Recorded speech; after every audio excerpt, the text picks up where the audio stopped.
Hello YouTube, it has been a while since I last posted a video, I'm aware. That is because I'm a lazy bum, although I probably shouldn't share that. We'll edit that out. Anyway, welcome to the world tour, which was promised in the previous video, so I don't really know why I'm doing an introduction. Let's just get straight on with it. Okay, so I have no idea where to start with this, so I'm just going to start with this. This is my main house.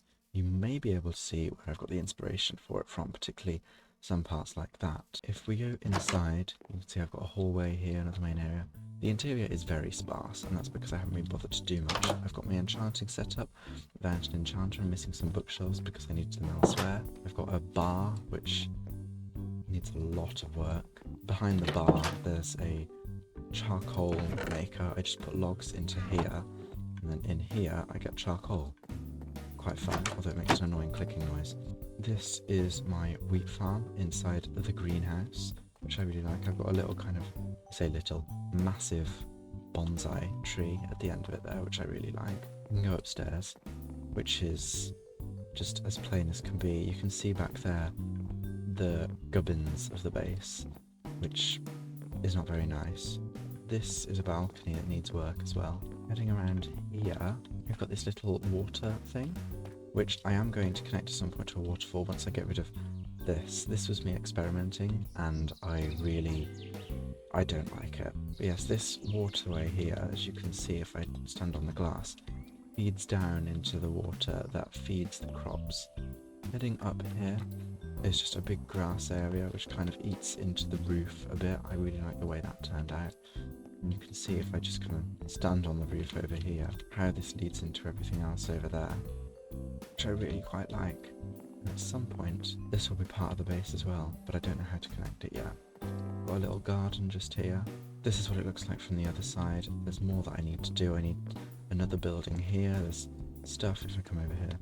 There's stuff down here that needs work. These torches will obviously have to go at some point. Down here, this building, if I fall down, is the stables, where we have Spanner, the Rowdy Bunch, and this one from last episode, which we will need to name at some point, so if there are any name suggestions, let me know. I can head through this door into the pathway in between. This leads back into the house here. Coming through here, we have my mine through this. Down there's my mine. This mine through the cave, which is in desperate need of terraforming.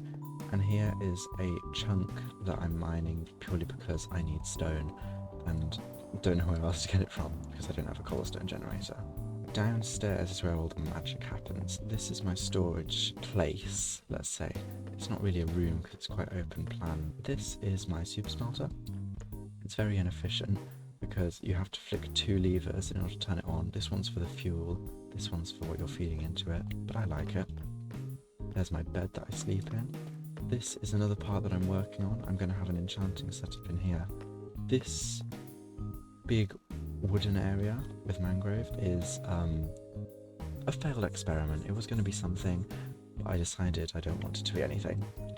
Anyway, this is a cactus farm which I've had for ages, which is clearly pulling its weight. I'm never going to need that much green dye. Backing out of there, we have my two different bee farms. We've got honeycomb on this side, which is clearly overflowing, and on this side, I have a not very functional honey bottle farm, and it's not functional because I need more glass bottles, because at the moment it only does that one. The way to fill those up, actually, I just use FreeCam. You can see the hoppers here leading into it, which is why it's taken so long. This one's full, but none of these are.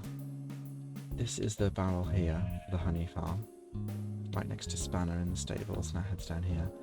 And the one for the honeycomb farm is in the base of this tree here, which I really like. The if I do say so myself, I thought that was quite genius. Heading out of there, we have this little doorway which I put in. This window I love. I love how it looks in amongst all the rocks. Hang on, let me just.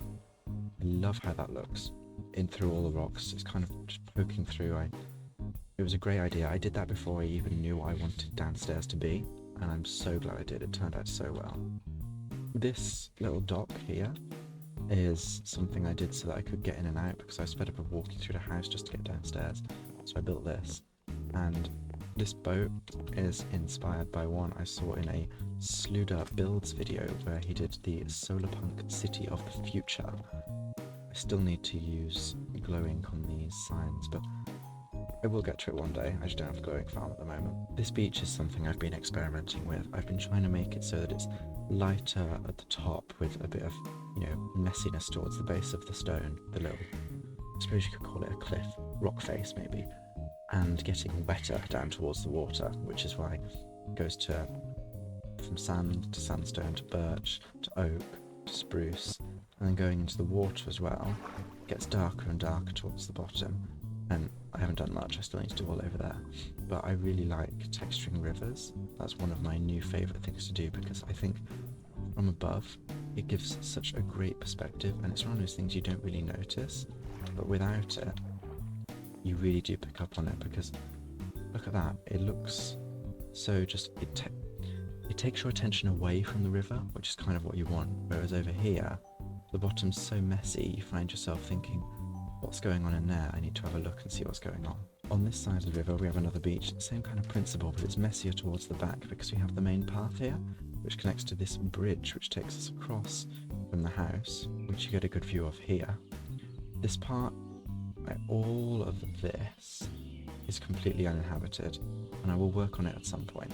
I really like how that turned out, but at some point I will need to work on it. This bridge is something I did very, very early on, I think before I'd even finished the outside of this house, and I really like the arch, and the pillars are alright, but I think that these, I can't even remember what they're called, ropes, suspension things, guy lines, what are they called? I don't know, maybe some bridge person could help me out. I think they're far too thick.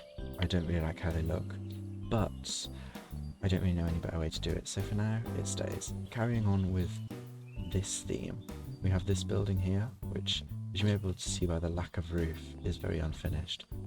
This building's a weird one for me because this was an addition afterwards, but this bit of the roof here, I don't, hang on, let me fly around.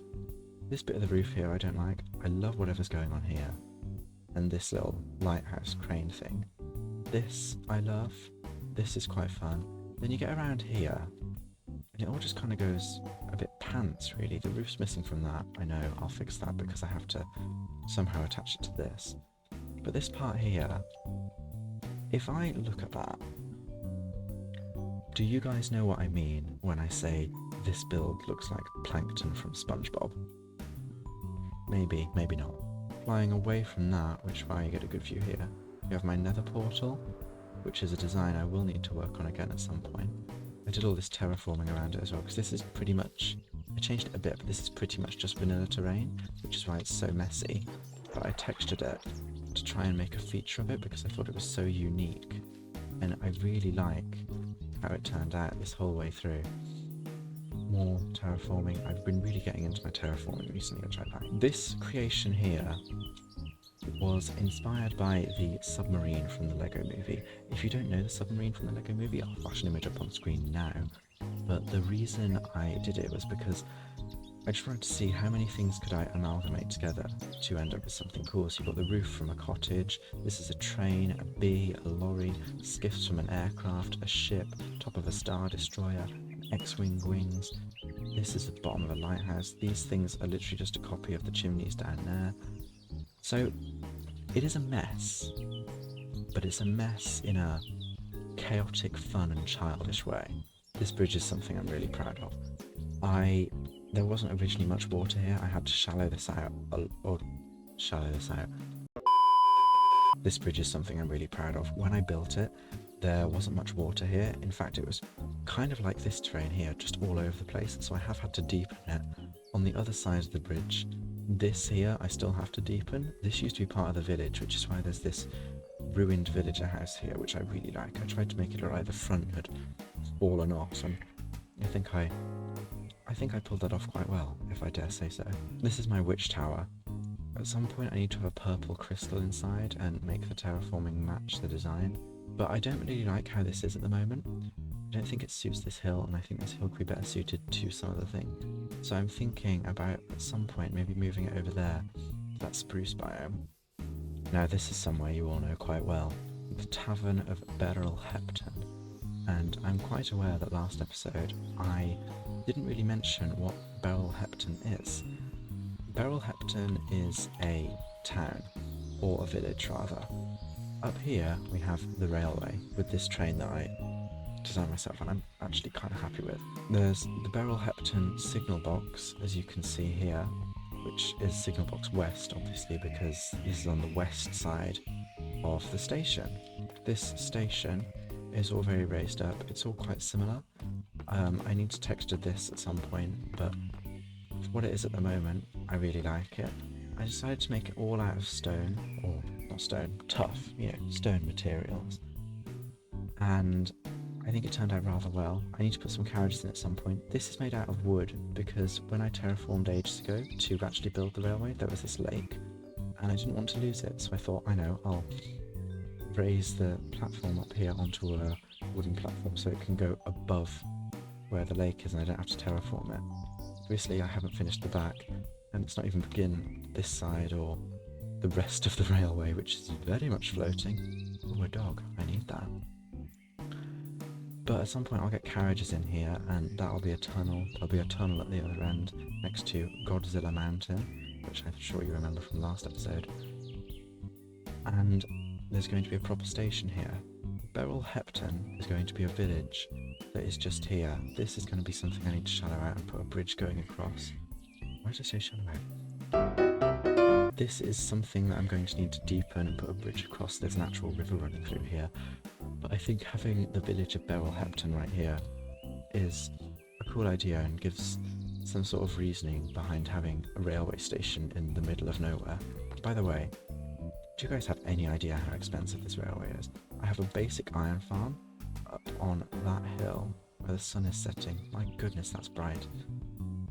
Where I spawned in, which I will show you now actually.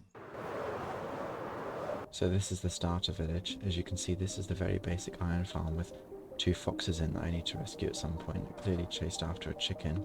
Wait, no, that's an iron ingot, that's not a real chicken. Clearly chased after something and ended up in there. And anyway, this is where I set up all my initial base of operations. This is where I chopped my wood to build things with. Then I decided I didn't want to be here, so I came up over this mountain and set up base there. Yeah, this is my first ever base. As you can see, there's no house here or anything because I ultimately decided, yeah, forget that. And this diving board here was where I grew spruce trees, so I wouldn't have to worry about podzol getting all over my area. This is a good view. This here is an aeroplane hangar without a roof. I haven't put the roof on it yet because I am really enjoying how this looks, and I'm also not 100% keen on chopping down all the mangrove that I need for it.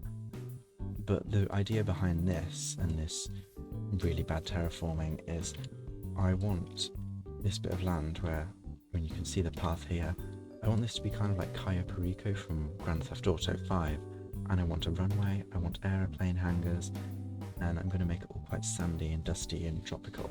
But other than that, there's really not much to see there, so let's take you to the final part of this world that is actually worth seeing, because there's really not much in here, despite me having this world for well over a year now. The last 2 bits of this world tour are very boring, and you can see them here. Here I have a mob farm.